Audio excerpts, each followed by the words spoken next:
ஆன்மீக நண்பர்கள் அனைவருக்கும் பால அறிஞ்சுவேகம் யூடியூப் சேனல் சார்பாக இனிய நல்வணக்கம். இந்த நாள் உங்கள் அனைவருக்கும் இனிய நாளாக அமையட்டும். இன்று செவ்வாய்க்கிழமை ருண விமோச்சன தேய்பிரை அஷ்டமி. இன்று இந்த நேரத்தில் இதை செய்தால் நீங்கள் தான் மிகப்பெரிய அதிர்ஷ்டசாலி. ₹1 கூட கடன் இருக்காது. அஷ்டமி அப்படின்னு நாம சொன்னதும் நம்ம நினைவுக்கு வரக்கூடிய தெய்வம் கால பைரவர் தான். இவர் காலங்களுக்கு அதிபதியாகவும் 8 திக்குகளுக்கு அதிபதியாகவும் இருக்கக்கூடியவர். அது மட்டுமல்லாம நம்முடைய கர்ம வினைகளை பொறுத்து நமக்கு பலன்களை தரக்கூடிய கிரகமான சனி பகவானின் குருவாக இருக்கக்கூடியவரும் கால பைரவர் தான். அப்படிப்பட்ட கால பைரவரை வழிபாடு செய்வதற்கு திதி தான் இந்த அஷ்டமி திதி. அஷ்டமி திதி என்று கால பைரவரை நாம வழிபாடு செய்யும் பொழுது சனி பகவானின் அருளோடு நமக்கு இருக்கக்கூடிய அனைத்து விதமான தடைகளும் விலகும். அந்த வகையில் செவ்வாய்க்கிழமையோடு சேர்ந்து வரக்கூடிய அஷ்டமி தினத்தன்று நாம செய்ய வேண்டிய 3 முக்கிய வழிபாட்டு முறையை பத்தி தான் இந்த பதிவில் மிக தெளிவாகவே சொல்லியிருக்கேன். பதிவை முழுவதுமா பாருங்க.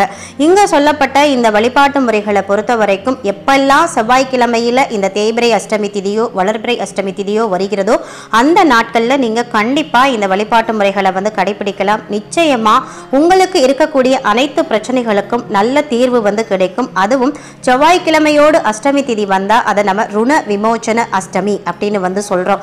ருணம் அப்படின்னா கடன் அப்படின்னு பொருள். அதாவது நாம வாங்கின கடனும் சரி, நம்மளுடைய பிறவி கடன், இப்படி அனைத்து கடன்களுக்கும் தீர்வு தரக்கூடிய நாள் தான் இந்த ருண விமோச்சன அஷ்டமி. பொதுவாக செவ்வாய்க்கிழமை அப்படின்றது நம்முடைய கடன் பிரச்சனை தீர்வதற்குரிய நாளா இருக்கு. செவ்வாய்க்கிழமையில் நாம செய்யக்கூடிய எந்த ஒரு வழிபாடும் பரிகாரமும் நம்முடைய கடன்களையும் தீர்க்க உதவும். அந்த வகையில் இந்த நாளில் வரக்கூடிய அஷ்டமி அன்னைக்கு நாம காலபைரவரை வழிபாடு செய்யும் போது காலபைரவருடைய அருளால் மேற்சொன்ன அனைத்து கடன் பிரச்சனைகளும் தீரும். அதோடு 27 நட்சத்திரங்களாலும் கிரகங்களாலும் ஏற்படக்கூடிய தோஷங்களும் விலகும் அப்படின்னு சொல்லப்படுது. இந்த வழிபாட்டை பாத்தீங்கன்னா இன்றைய தினம் மே மாதம் 20ஆம் தேதி செவ்வாய்க்கிழமையோடு சேர்ந்து வந்திருக்கக்கூடிய அஷ்டமி தேதி அன்னைக்கு நாம செய்யலாம். அதுவும் இந்த நாளில் வரக்கூடிய ராகு காலமான மதியம் 3 மணியிலிருந்து மாலை 4:30 மணிக்குள்ள நாம இந்த வழிபாடை செய்யணும். இந்த நேரத்தில் செய்ய முடியாதவர்கள் இன்று இரவுக்குள் இந்த வழிபாட்டை செய்துக்கலாம். அதாவது இரவு 9 மணிக்குள்ள நீங்க இந்த வழிபாட்டை செய்துக்கலாம். பொதுவா தேய்பிரை அஷ்டமி திதி அப்படின்னாலே அன்று மாலை நேரத்துல பைரவர் இருக்கக்கூடிய கோவில்கள்ல பைரவருக்கு அபிஷேக ஆராதனைகள்லாம் நடக்கும். இதுக்கு உங்க வீட்டு பக்கத்துல இருக்கக்கூடிய சிவாலயத்துக்கு போய் அங்க இருக்கக்கூடிய கால பைரவருடைய சன்னதிக்கு உங்களால முடிஞ்ச அபிஷேக பொருட்கள், ஆராதனை பொருட்கள் நீங்க வாங்கி கொடுக்கலாம். அது கூடவே பைரவருக்கு நாம இன்றைய தினம் ஒரு சிறப்பான தீபம் ஏற்றி வழிபாடு செய்ய வேண்டும். அந்த தீபம் பாத்தீங்க அப்படின்னா பூசணிக்காயில நாம தீபம் ஏற்றி வழிபாடு செய்ய வேண்டும். இதற்கு நாம வெண்பூசணி அப்படின்னு சொல்லக்கூடிய அந்த வெள்ளை பூசணி இருக்கு இல்லையா, பெரும் பூசணி அப்படின்னு சொல்லுவாங்க. அந்த மாதிரி ஒரு பூசணிக்காய் நல்ல சைஸா இருக்கிற மாதிரி ஒரு பூசணிக்காய் வாங்கி எடுத்துட்டு போங்க. அந்த பூசணிக்காய் தீபமானது நாம கோவில்ல மட்டும்தான் ஏற்றணும். வீட்டுல பூசணிக்காய் தீபம் ஏற்றக்கூடாது. இதை நீங்க ஞாபகத்துல வச்சுக்கிறீங்க. நம்ம கொண்டு போன அந்த பூசணிக்காயை பாதியா நறுக்கிட்டு அதுக்குள்ள இருக்கிற அந்த விதைகள் எல்லாம் நம்ம ரிமூவ் பண்ணிட்டு பூசணிக்காய்க்கு மேல மஞ்சள் குங்குமம் வைத்து சுத்தமான நல்லெண்ணெய் நாம ஊற்றணும். 2 பாகமா நறுக்கிடுங்க. நறுக்கிட்டு அந்த 2 பாகத்திலையும் மஞ்சள் குங்குமம் வைத்து நல்லெண்ணெய் ஊற்றிக்கிறங்க. அதுக்கப்புறமா ஒரு சிவப்பு நிற துணி, நீங்க வீட்டில இருந்தே நீங்க இதை ரெடி பண்ணி எடுத்துட்டு போயிடலாம். ஒரு சிவப்பு நிற துணி எடுத்துட்டு அந்த சிவப்பு நிற துணியில 27 மிளகு போட்டு நாம மூட்டையா கட்டணும். இதே மாதிரி 2 மூட்டை நீங்க ரெடி பண்ணி வச்சுக்கணும். ஏன்னா நம்ம 2 தீபம் ஏத்த போறோம். அதனால 2 மூட்டை 27 மிளகு 27 மிளகுன்னு சொல்லிட்டு போட்டு நீங்க அந்த சிவப்பு துணியில போட்டு மூட்டையா சின்னதா ஒரு சின்ன முடிச்சா கட்டி எடுத்து வச்சுக்கிறோங்க. இதை தான் நாம தீபமா திரியா பயன்படுத்தி நம்ம ஏத்த போறோம். ஏற்கனவே பூசணிக்காயில நல்லெண்ணெய் ஊற்றி வச்சாச்சு. இதுக்கப்புறம் இந்த மிளகு முடிச்சிருக்குல்ல அதை அந்த பூசணிக்காயில போட்டு காலபைரவரை பார்த்தவாறு தீபம் ஏத்தி வைங்க. கீழே ஏதாவது ஒரு பாக்கு மட்டை தட்டு வச்சுக்கிறோங்க. ஏன்னா பூசணிக்காய் கீழே வச்சா நிக்காது. பாக்கு மட்டை தட்டு வச்சு அது மேல கொஞ்சம் கூட பச்சரிசி போட்டுட்டு கூட அது மேல இந்த பூசணிக்காயை வைத்து நாம தீபம் ஏற்றலாம். இப்படி தீபம் ஏத்தி முடிச்சதுக்கு அப்புறமா காலபைரவருடைய மந்திரங்கள் ஏதாவது உங்களுக்கு தெரிஞ்சதுன்னா முழு மனதோடு அந்த மந்திரத்தை சொல்லலாம். இல்லைன்னா இப்ப சொல்லக்கூடிய காலபைரவருடைய அதிசக்தி வாய்ந்த காயத்ரி மந்திரத்தை 9 முறை முழு மனதோடு சொல்லி காலபைரவரை நீங்க வழிபாடு செஞ்சுக்கிறீங்க. இந்த முறையில நாம காலபைரவரை வழிபாடு செய்யறது மூலமா நமக்கு இருக்கக்கூடிய கடன் பிரச்சனை முற்றிலும் தீர்வதோடு கிரகதோஷங்களும் நட்சத்திர தோஷங்களும் விலகும் அப்படின்றது ஐதீகமா சொல்லப்படுது. இந்த நாளில் நாம் சொல்ல வேண்டிய அதிசக்தி வாய்ந்த காலபைரவருடைய காயத்ரி மந்திரம் ஓம் காலகாலாய வித்மகே காலஹஸ்தாய தீமகி தன்னோ பைரவ பிரச்சோதயாத். ஓம் காலகாலாய வித்மகே காலஹஸ்தாய தீமகி தன்னோ பைரவ பிரச்சோதயாத். ஓம் காலகாலாய வித்மகே காலஹஸ்தாய தீமகி தன்னோ பைரவ பிரச்சோதயாத். நான் 3 முறை உச்சாடனம் பண்ணியிருக்கீங்க. நீங்கள் குறைந்தபட்சம் 9 முறையும் அதிகபட்சமாக 108 முறையும் இந்த மந்திரத்தை நீங்கள் உச்சாடனம் பண்ணலாம். மிக அதிசிறப்பான பலன்கள் உங்களுக்கு கிடைக்கும். காலபைரவருக்கு அப்படின்னு வழிபாடுகள் பல இருந்தால் கூட இந்த எளிமையான தீப வழிபாட்டை இந்த நாளில் நாம் செய்கிறது மூலமாக கூடவே காலபைரவருடைய இந்த மந்திரத்தை சொல்றது மூலமாகவும் நம்ம வாழ்க்கையில் இதுவரைக்கும் இருந்து வந்த அனைத்து விதமான கிரகதோஷங்களும் அனைத்து விதமான பீடை தரித்திரம் இன்னும் என்னென்ன பிரச்சனைகள்லாம் நமக்கு இருந்ததோ அது அனைத்துமே நீங்கி நல்ல ஒரு சுபிட்சமான வாழ்க்கை கிடைக்கும் அப்படின்றது ஆன்மீக ரீதியா சொல்லப்பட்டிருக்கு. நம்பிக்கையோடு இந்த தீப வழிபாடு செய்து பாருங்க, நிச்சயமா நல்லதே நடக்கும். இது பார்த்தீங்கன்னா செவ்வாய்க்கிழமையோடு அஷ்டமி திதி தேர்ந்து வர்றப்போ நாம செய்ய வேண்டிய முதல் வழிபாடு. அடுத்ததா பார்த்தீங்கன்னா பொதுவா செவ்வாய்க்கிழமை அப்படின்னாலே அது முருகப்பெருமானுக்கு உரிய நாள் அப்படின்றது நம்ம அனைவருக்குமே தெரியும். முருகப்பெருமானுக்கு உரிய நாள்ல இந்த அஷ்டமி திதி வந்தது அப்படின்னா ரொம்பவே சிறப்பு. இந்த செவ்வாய்க்கிழமையில நாம இன்னும் ஒரு பரிகார வழிபாட்டையும் நாம செய்யலாம். அதுக்கு பாத்தீங்க அப்படின்னா ஒரு நல்ல கிளியாத ஒரு வெற்றிலையா வாங்கி நீங்க வச்சுக்கணும்.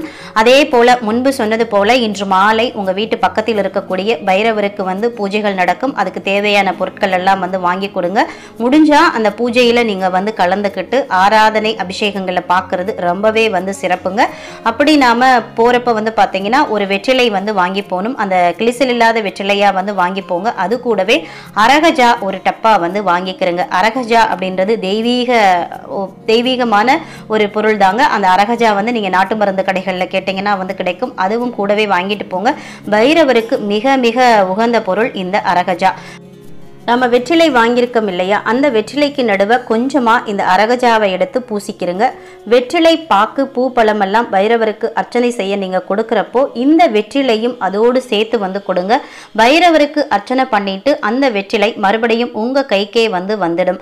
வெற்றிலை அப்படின்றது வெற்றிக்குரிய ஒரு பொருள். இதை அனுமனுக்கு உரிய பொருள் அப்படின்னு நாம சொல்லலாம். ராமருக்குரிய பொருள்னு சொல்லலாம். முருகப்பெருமானுக்கும் உரிய பொருள், வாராகி தாயாருக்கும் உரிய பொருள் அப்படின்னு சொல்லலாம். இதை பைரவர் பாத வைத்து எடுத்து நீங்க கொண்டு வந்திருக்கீங்க. பைரவருக்கு பிடிச்ச அரகஜாவை அந்த வெற்றிலையில தடவி இருக்கீங்க. இந்த வெற்றிலையை கையில எடுத்து வச்சுக்கிட்டு பைரவரை மனதார பிரார்த்தனை பண்ணிக்கிறங்க. எனக்கு செல்வ வளம் மேலும் மேலும் உயரணும், வருமானம் அதிகரிக்கணும், சீக்கிரமா வாழ்க்கையில முன்னேறணும் அப்படின்னு பைரவ பெருமானு கிட்ட மனதார பிரார்த்தனை பண்ணிக்கிட்டு அந்த வெற்றிலையை கொண்டு நீங்க பணம் வைக்கக்கூடிய இடத்துல வச்சிருங்க. உங்களுடைய பண கஷ்டம் நீங்கும். பணப்பெட்டியில நிறைய பணம் சேரும். அப்ப தானாவே உங்க கடன் அனைத்துமே அடைய தொடங்கிடும். வருமானம் அதிகரிச்சுட்டா கடன் கொடுக்க நாமையே கஷ்டப்பட போறோம். அதனால பைரவரை நினைத்து இங்க சொன்ன இந்த வெளிப்பாட்டையும் கடைபிடித்து பாருங்க. எல்லா கடவுளுடைய ஆசீர்வாதமும் கிடைக்கும். செல்வ செழிப்பும் உயரும். 5 நாள் கழிச்சு அந்த வெற்றிலை வாடி போயிருக்கும் இல்லையா, அந்த வாடி போன அந்த வெற்றிலையை எடுத்து கால்படாத இடத்துல இல்ல ஓடுற தண்ணீர்லயும் நீங்க போட்டுடலாம்.